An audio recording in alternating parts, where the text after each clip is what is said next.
Guys welcome back to our channel we are educator. ये anatomy का आपका next lecture है। Anatomy unit first general introduction to anatomy. इसका topic है structure of cell. Cell का जो है स्ट्रक्चर क्या होता है, यानी कोशिका की संरचना। तो चलिए स्टार्ट करते हैं। इंट्रोडक्शन टू सेल, कोशिका की जो है जनरल इंट्रोडक्शन क्या है कोशिका का। तो सबसे पहले जो है सेल की जो हम स्टडी करते हैं वो किसके अंदर करते हैं, साइटोलॉजी। साइटोलॉजी क्या है, ब्रांच ऑफ साइंस है जिसके अंदर हम क्या करते हैं, स्टडी ऑफ सेल। सेल क्या होता है, एक structural and functional unit of living organism. किसी भी लिविंग ऑर्गेनिज्म का क्रियात्मक और संरचनात्मक जो इकाई होती है वो क्या होती है, कोशिका। सबसे पहले कोशिका जो है वो ऑब्जर्व की गई थी, यानी सबसे पहले जो डिस्कवर की गई थी वो की गई थी रॉबर्ट हुक के द्वारा 1665 में। ये क्या थी, एक नॉन लिविंग सेल थी जो कॉर्क के टुकड़े में देखी गई थी, जो आपने 12th में पढ़ाई होगा। सबसे पहले जो सेल की थ्योरी थी वो किसके द्वारा दी गई थी, दो जर्मन बायोलॉजिस्ट थे। पहले थे मैथियास स्लाइडेन एंड थियोडर सोन। इन्होंने सेल थ्योरी को प्रपोज किया था 1838 एंड 1839 में। सेल क्या होता है, the basic organisational structure of the human body is the cell. मतलब जो ह्यूमन बॉडी का जो बेसिक ऑर्गेनाइजेशनल स्ट्रक्चर होता है वो क्या होता है, सेल यानी कोशिका। जब मैंने आपको बताया था, पिछली वीडियो में पढ़ाया था लेवल ऑफ ऑर्गेनाइजेशन, तो उसमें जब स्टार्ट किया था तो सेल क्या होता है, एक बेसिक स्ट्रक्चरल ऑर्गेनाइजेशन। लेवल जो बेसिक जो ऑर्गेनाइजेशन होता है उसका क्या होता है, एक स्ट्रक्चर होता है सेल। ह्यूमन बॉडी में 50 से 100 ट्रिलियन जो हैं वो सेल पाई जाती हैं। Differentiation is when cell specialise, मतलब जब सेल एक स्पेशलाइज हो जाती है तो हम उसका क्या करते हैं, डिफ्रेंशिएशन यानी विभेदीकरण कर लेते हैं। विभेदीकरण डिफ्रेंशिएशन मतलब कि उसको एक स्पेसिफिक अलग अलग पर्टिकुलर टाइप में डिवाइड कर लेते हैं। जैसे कि न्यूरॉन की जो नर्व सेल होती हैं अलग अलग, उसको जो एक स्पेसिफिकली हम उसको डिफ्रेंशिएट कर लेते हैं। जब हम डिफ्रेंशिएट कर लेते हैं as a result of differentiation, मतलब जब हम डिफ्रेंशिएट कर लेते हैं सेल को स्पेशलाइजेशन के बाद, तो जो सेल होती हैं वो क्या करती हैं, cell vary in size. Cell का जो साइज होता है वो डिफरेंट होता है। जैसे कि फॉर एग्जांपल जो नर्व सेल होती है वो सबसे लॉन्गेस्ट सेल होती है। और अगर हम यहीं पे बात करें सबसे छोटी यानी स्मॉल सेल की, तो क्या होता है, वो स्पर्म होता है। और जो सबसे बड़ी यानी वो एक जो लॉन्गेस्ट थी वो तो थी आपकी नर्व सेल। और अगर हम लार्जेस्ट की बात करें तो वो होता है ओवम, जो फीमेल में पाया जाता है। तो ये जब डिफ्रेंशिएशन कर लेते हैं तो डिफ्रेंशिएशन के बाद जो सेल होती हैं वो साइज़ में वेरी करती हैं, शेप में भी वेरी करती हैं, और उनका जो होता है वो एक यूनिक फंक्शन होता है। मतलब पर्टिकुलर सेल होती है वो पर्टिकुलर यूनिक फंक्शन जो है वो परफॉर्म करती है। अब बात करते हैं कंपोजिशन ऑफ सेल। देखिए क्या है, नेक्स्ट है ए कंपोजिट सेल, यानी एक जो संयुक्त कोशिका होती है उसके अंदर क्या क्या देखने के लिए मिलता है। हम इसको बोल सकते हैं कॉम्प्लेक्स सेल, यानी ये कॉम्प्लेक्स सेल जो होती है उसमें क्या देखने को मिलता है। तो इसको हम टिपिकल सेल भी बोल सकते हैं। इसके अंदर जो मेजर कौन कौन से पार्ट होते हैं, न्यूक्लियस होगा, साइटोप्लाज्म होगा और सेल मेम्ब्रेन रहेगी। बाकी के सेल ऑर्गेनली रहेंगे।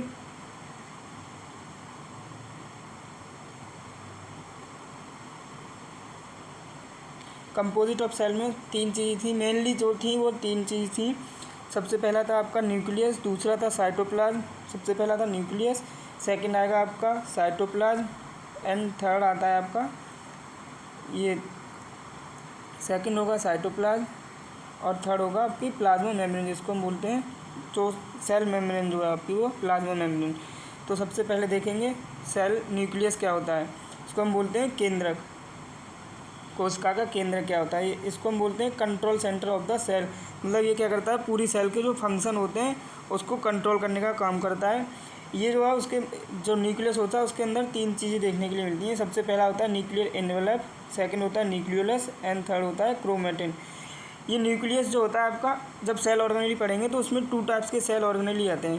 पहले होते हैं मेम्ब्रेन बाउंड और होते हैं नॉन मेम्ब्रेन बाउंड। तो ये जो न्यूक्लियस होता है वो मेम्ब्रेन बाउंड होता है और डबल मेम्ब्रेन बाउंड स्ट्रक्चर होता है। तो ये होता है कंट्रोल सेंटर, तीन चीज़ों से मिलकर बना होता है, nuclear envelope, nucleolus and chromatin. तो न्यूक्लियर एनवेलप क्या होता है, पोरस डबल मेम्ब्रेन, मतलब ये क्या होता है, इसमें कुछ पोर्स पाए जाते हैं, यानी छिद्र पाए जाते हैं कुछ, और डबल मेम्ब्रेन बाउंड रहता है।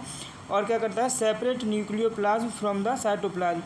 साइटोप्लाज्म को क्या करता है, न्यूक्लियोप्लाज्म से सेपरेट करता है। मतलब जो केंद्रक द्रव्य है उसको कोशिकीय द्रव्य से अलग करने का काम करता है। जब अभी आप साइटोप्लाज्म पढ़ेंगे तो क्या होता है, मतलब जो फ्लूइड फील्ड रहता है, जो ठोस यानी जो जो जो कोशिका के ऑर्गेनेली हैं उनको छोड़ करके जो उसमें फ्लूइड प्रेजेंट है हम उसको बोलते हैं साइटोप्लाज्म। और न्यूक्लियस के अंदर जो जो फ्लूइड प्रेजेंट रहता है उसको हम बोलते हैं न्यूक्लियोप्लाज्म। तो ये हमारा जो न्यूक्लियर एनवेलप होता है वो क्या करता है, पहले तो होता है एक पोरस डबल मेम्ब्रेन बाउंड रहता है और क्या करता है, सेपरेट करता है न्यूक्लियोप्लाज्म को साइटोप्लाज्म से। बात करते हैं न्यूक्लियोलस की। न्यूक्लियोलस क्या होता है, dense collection of RNA and protein. तो जो न्यूक्लियोलस होता है वो क्या होता है, आरएनए और प्रोटीन का डेंसली कलेक्शन, मतलब डेंस यानी एक जगह इकट्ठे होते हैं। ठोस जो द्रव प्रेजेंट था वो क्या न्यूक्लियोप्लाज्म था, और उसके अंदर जो ठोस प्रेजेंट है उसको हम बोलेंगे न्यूक्लियोलस। वो क्या होता है, कलेक्शन ऑफ आरएनए और प्रोटीन दोनों का कम्बाइन जो होता है वो होता है हमारा nucleolus. Site of ribosome production, ये एमसीक्यू बनता है कि जो राइबोसोम का जो प्रोडक्शन साइट ऑफ प्रोडक्शन है वो क्या है, तो वो क्या है न्यूक्लियोलस। तो न्यूक्लियोलस क्या है, site of production of ribosome.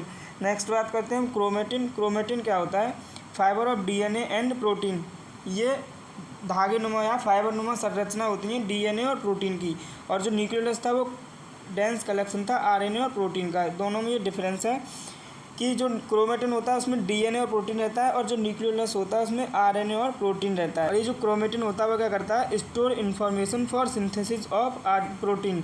मतलब ये जो क्रोमेटिन होता है वो क्या करता है, प्रोटीन के सिंथेसिस के लिए, मतलब प्रोटीन को बनाने के लिए जो है वो इन्फॉर्मेशन को, यानी प्रोटीन का सिंथेसिस कैसे करना है उसकी जो इन्फॉर्मेशन होती है उसको कलेक्ट करके या फिर इकट्ठा करके रखता है। क्या, कौन, क्रोमेटिन। जैसे आप इमेज में भी देखेंगे, ये है आपका न्यूक्लियस, इसमें ये जो प्रेजेंट है वो पोर्स हैं। तो न्यूक्लियर एनवेलप जो होता है वो पोरस होता है, डबल मेम्ब्रेन होता है। ये आपको दिख रही है, इसमें ये डबल मेम्ब्रेन्स हैं, और इसमें कुछ ये जो है ये डबल मेम्ब्रेन, ये आपके पोर्स प्रेजेंट हैं। तो ये आपका पूरा क्या है, न्यूक्लियर एनवेलप जो आपको दिख रहा है कट सेक्शन में। देन बात की थी हमने सेकंड नंबर पर न्यूक्लियोलस की। तो न्यूक्लियोलस क्या था, वो क्या collection, densely collection of protein and RNA. तो ये आपका था न्यूक्लियोलस।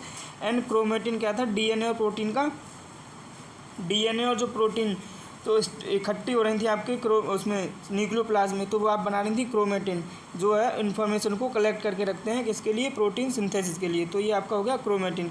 और ये है न्यूक्लियर पोर्स, ये जो मैंने आपको बताया था अभी, न्यूक्लियर पोर्स जो है किस में प्रेजेंट रहते हैं, न्यूक्लियर एनवेलप में।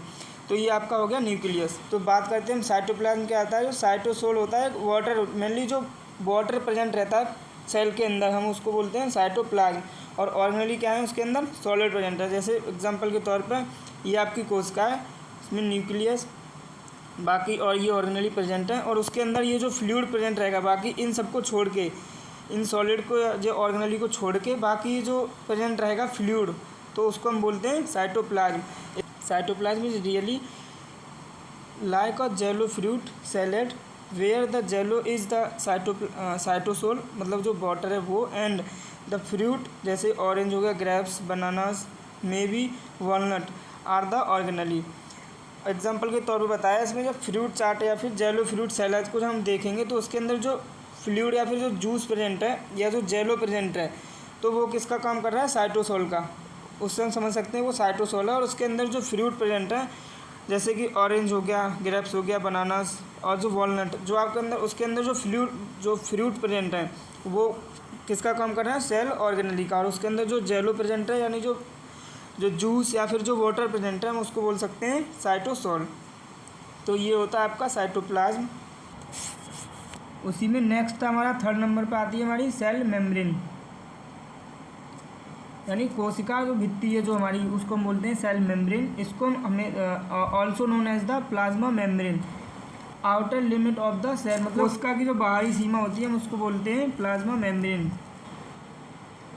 Control what move in and out of the cell, ये जो प्लाज्मा मेम्ब्रेन होती है वो क्या करती है, वो कंट्रोल करने का काम करती है कि सेल के अंदर क्या जाएगा और सेल से बाहर क्या निकलना है। तो वो जो कंट्रोल का काम करती है वो प्लाज्मा मेम्ब्रेन करती है। और ये क्या होती है, सेलेक्टिवली परमिएबल, मतलब कुछ स्पेसिफिक सेलेक्टिव सब्सटेंस होते हैं जो इसके अंदर जा सकते हैं, यानी ये सेलेक्टिवली परमिएबल रहती है। एंड फॉस्फोलिपिड बाइलेयर, मतलब ये फॉस्फोलिपिड की बनी हुई 2 लेयर बनी हुई होती हैं, इसको हम इसलिए बोलते हैं कि फॉस्फोलिपिड बाइलेयर, यानी कि अभी आप इमेज में देखेंगे कि जैसे सपोज ये फॉस्फोलिपिड की 2 लेयर हैं, तो इन दोनों से मिलकर ये होती है हमारी प्लाज्मा मेम्ब्रेन। तो ये होगी आपकी फॉस्फोलिपिड बाइलेयर, इसलिए इसको बोला जाता है फॉस्फोलिपिड बाइलेयर होती है। इसमें फॉस्फोलिपिड बाइलेयर में एक आपको हेड और एक जो है टेल देखने के लिए मिलेगा। तो जो हेड होता है वो क्या होता है, वाटर सॉल्युबल होता है, सरफेस से जो है वो वाटर सॉल्युबल रहेगा। जो हेड जो प्रेजेंट रहेगा सरफेस से वो क्या होता है, हाइड्रोफिलिक यानी वाटर सॉल्युबल। और जो टेल जो होती है वो मतलब अंदर की साइड से जो टेल होगी वो क्या होगी, वो हाइड्रोफोबिक मतलब water hate then permeable to lipid soluble substances में लिखा है कि जो वाटर इनसॉल्युबल टेल जो होती है प्लाज्मा मेम्ब्रेन की, वो क्या होती है, वो परमिएबल रहती है लिपिड सॉल्युबल सब्सटेंस के लिए। कोलेस्ट्रॉल स्टेबलाइज द मेम्ब्रेन, जो कोलेस्ट्रॉल होता है वो उसका फंक्शन क्या होता है, जो सेल मेम्ब्रेन होती है उसको स्टेबलाइज करने का काम करता है। कुछ प्रोटीन्स होती हैं जैसे कि रिसेप्टर्स में कुछ प्रोटीन पाई जाती हैं, पोर्स, चैनल। जब आप सेल डिवीजन या फिर सेल साइकिल वाली यूनिट आ गया, मैं आपको जब बताऊंगा लेक्चर, तो उसमें देखेंगे कि जो कुछ होती हैं चैनल और कुछ होते हैं कैरियर प्रोटीन। तो वो स्पेसिफिकली होते हैं कि जो चैनल होते हैं वो स्पेसिफिक सबस्टेंस के लिए होते हैं, और कैरियर जो होती है कैरियर प्रोटीन वो स्पेसिफिक सबस्टेंस को ही जो सेल के जो है एक्रॉस ट्रांसपोर्ट करने में हेल्प कराती हैं। देन एंजाइम CAM क्या होता है, सेल एडेशन मॉलिक्यूल, जो और ये भी अभी आप आगे देखेंगे। एंड सेल्फ मार्कर, तो ये सारी होती हैं प्लाज्मा मेम्ब्रेन में प्रेजेंट प्रोटीन। इसमें देखिए ये आपको दिख रही है सेल मेम्ब्रेन, तो इसी का जो है ग्रॉस स्ट्रक्चर इसमें दिखाया गया है। बताया था अभी आपको जो सेल जो होती है सेल मेम्ब्रेन जो होती है वो फॉस्फोलिपिड बाइलेयर होता है। तो इसमें जो हेड था वो क्या था, हाइड्रोफिलिक था, मतलब वाटर सॉल्युबल सब्सटेंस के लिए जो सरफेस से जो वाटर सॉल्युबल सब्सटेंस होते हैं उनको सेल के अक्रॉस मूव कराने में हेल्प करता है। बट जो लिपिड बाई लेयर थी, फॉस्फोलिपिड बाई लेयर था, उसका जो टेल पार्ट था वो क्या था, हाइड्रोफोबिक था लेकिन लिपोफिलिक था। मतलब जो लिपिड सॉल्युबल सब्सटेंस है उनके लिए क्या होता है, परमिएबल होता है। तो ये दिख रहा है आपको टेल, और ये है उसका हेड फॉस्फोलिपिड बाई लेयर का। तो जो सेल मेम्ब्रेन थी वो क्या थी, फॉस्फोलिपिड बाई लेयर थी। का सरफेस है वो एक्स्ट्रा सेलुलर साइड मेम्ब्रेन दी है, और ये है इंट्रासेलुलर या फिर इसको हम बोल सकते हैं cytoplasmic side of cell membrane. मतलब ये सेल के अंदर की साइड के क्या देखेंगे और सेल के बाहर की साइड जो है वो सेल मेम्ब्रेन पे क्या क्या देखेगा।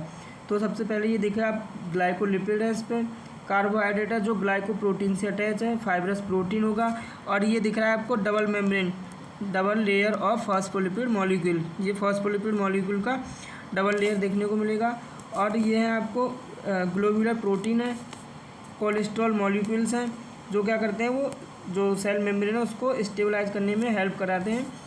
और अभी बताए थे मैंने आपको हेड और टेल पार्ट जो है वो फॉस्फोलिपिड बाइलेयर का, तो इसी में है। ये हाइड्रोफिलिक था, फॉस्फेट का जो हेड है वो हाइड्रोफिलिक होता है, और जो उसका जो टेल होता है वो लिपोफिलिक होता है बट हाइड्रोफोबिक रहता है। तो ये आपकी हो गई सेल मेम्ब्रेन। अब तक मेनली जो है 3 चीज़ बताई थी मैंने आपको। जो एक कंपोजिट या फिर एक टिपिकल सेल होती है उसके अंदर मेनली जो थी वो 3 चीज़ें थी आपको बताई थी मैंने। पहला था न्यूक्लियस, सेकंड था साइटोप्लाज्म, एंड थर्ड या जो नेक्स्ट था वो हमारा था प्लाज्मा मेम्ब्रेन, जो मैंने आपको तीनों बता दिया। नेक्स्ट बात करते हैं, इसी में अदर भी बताए थे मैंने, जो है अदर भी होते हैं। तो उसके अंदर आते हैं आपके सेल ऑर्गेनली।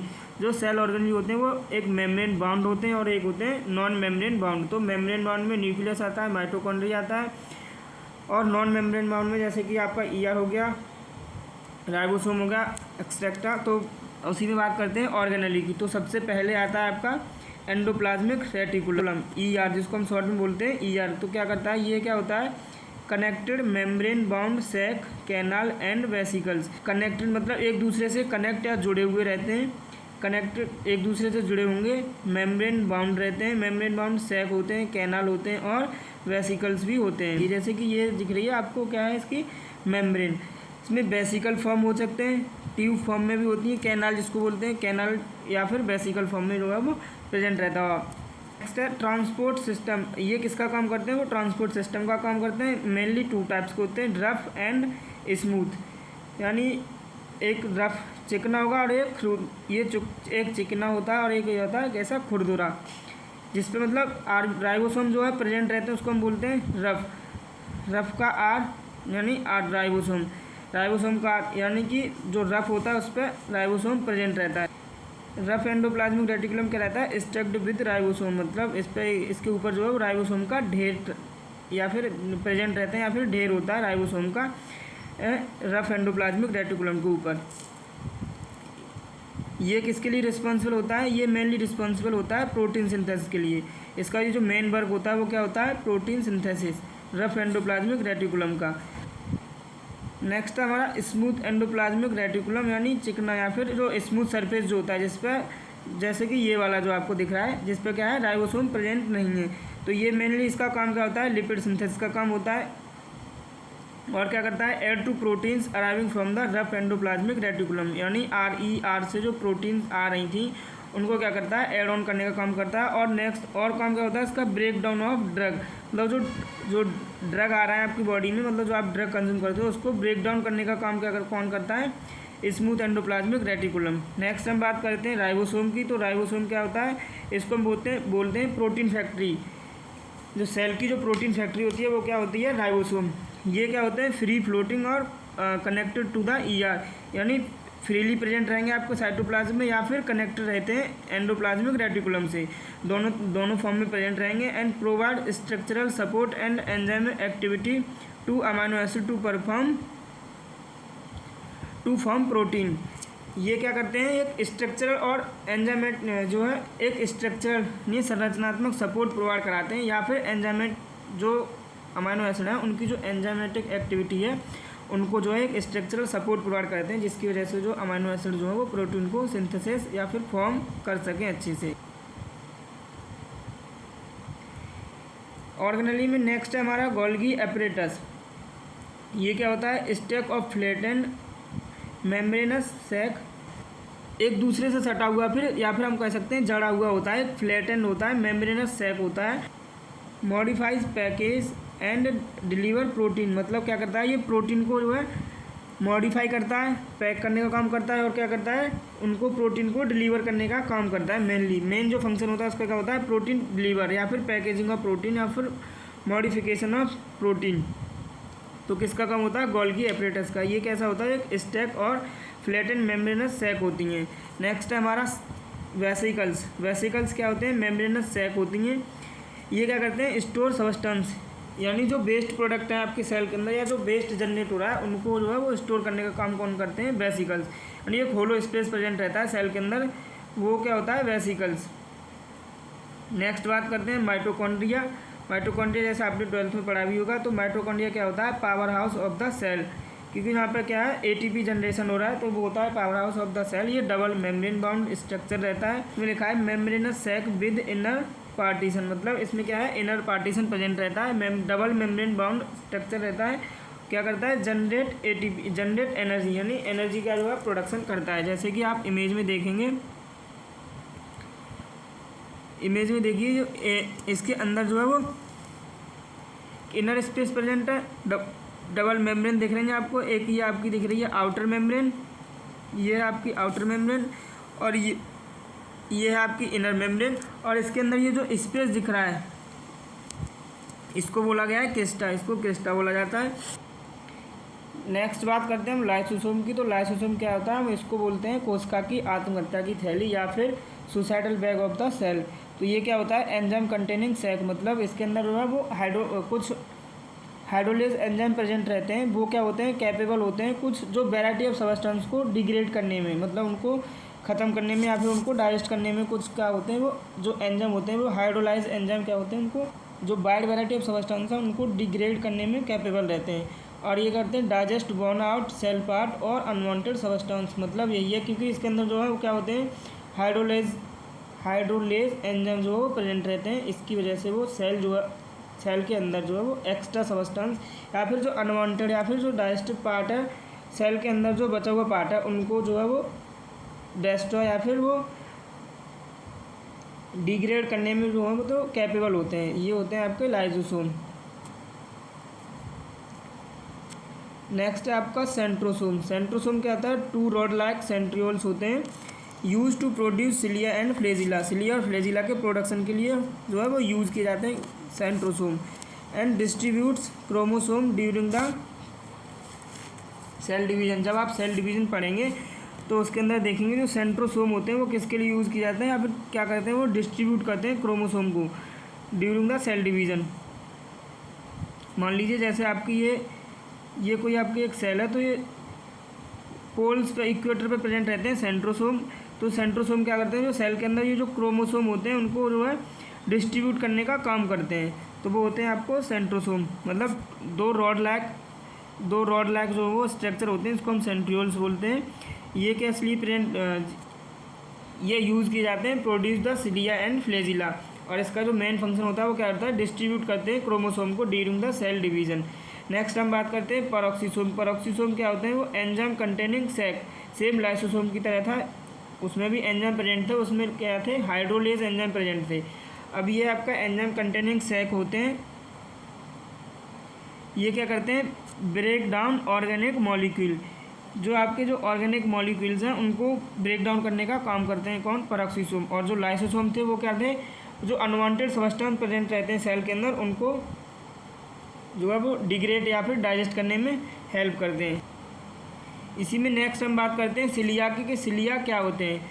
तो सिलिया क्या होते हैं, शॉर्ट हेयर लाइक प्रोजेक्शन, मतलब सेल के ऊपर जो शॉर्ट हेयर लाइक प्रोजेक्शन होते हैं उसको हम बोलते हैं सिलिया, जो है मूवमेंट में हेल्प कराते हैं। मेनली एपिथेलियल सेल जो प्रेजेंट रहती हैं रेस्पिरेटरी ट्रैक्ट की, या जो ट्रैकिया में जो एपिथेलियल सेल टिश्यू जो प्रेजेंट है सेल, उस पर पाए जाते हैं आपके सिलिया। ये क्या करते हैं, जो एक्स्ट्रा जो फॉरेन पार्टिकल है उनको जो है अपवर्ड मूवमेंट में हेल्प कराते हैं। जो ओवरी होती है उसके अंदर जो सेल प्रेजेंट रहती है उसके अंदर भी जो है सिलिया पाए जाते हैं।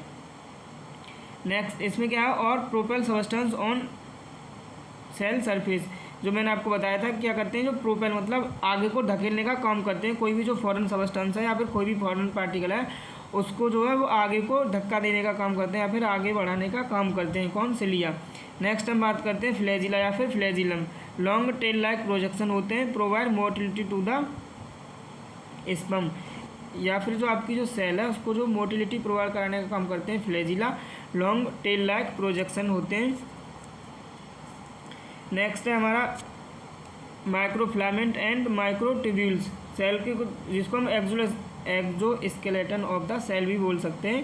इसमें माइक्रोफिलामेंट और माइक्रोट्यूब्यूल्स आते हैं। थिन रॉड एंड ट्यूब्यूल्स होते हैं, मतलब कुछ पतले पतले रॉड और ट्यूब्यूल्स के फॉर्म में प्रेजेंट रहते हैं। सपोर्ट क्या करते हैं, साइटोप्लाज्म, जो आपका जो साइटोप्लाज्म है सेल का जो साइटोप्लाज्म है उनको क्या करते हैं, सपोर्ट प्रोवाइड कराते हैं। And allow for movement of the organelle, जो ऑर्गेनेली का जो मूवमेंट है उसके मूवमेंट के लिए भी अलाउ करते हैं।